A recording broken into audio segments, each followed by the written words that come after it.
L'ancien président français François Hollande a visité le musée national de la RDC ce mardi.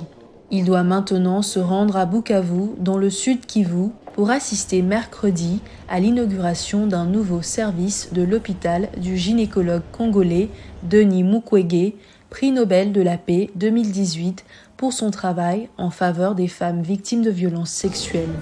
Je vais dans l'est du Congo aussi cet après-midi et demain parce que c'est une zone qui reste encore, hélas, trouble et avec des victimes civiles nombreuses.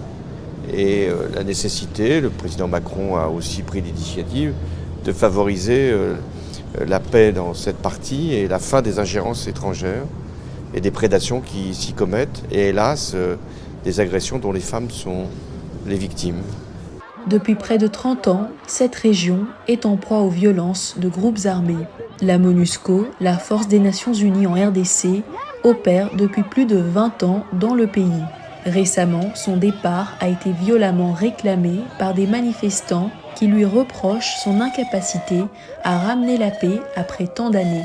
Mais pour François Hollande, cette force est indispensable pour dissuader et protéger. Donc je pense que ça sera sans doute une des responsabilités du secrétaire général des Nations Unies, de Guterres, et aussi d'un Français qui s'occupe des missions pour le maintien de la paix, de constituer des forces qui soient beaucoup plus efficaces pour aller même au contact des groupes qui terrorisent les populations. L'ancien président français a cependant estimé qu'en RDC, comme dans certains autres pays, les conditions d'engagement, la composition des forces, leur équipement ne sont pas parfaits pour assurer le mandat qui leur a été confié. Votre présence ce jour est un symbole puissant pour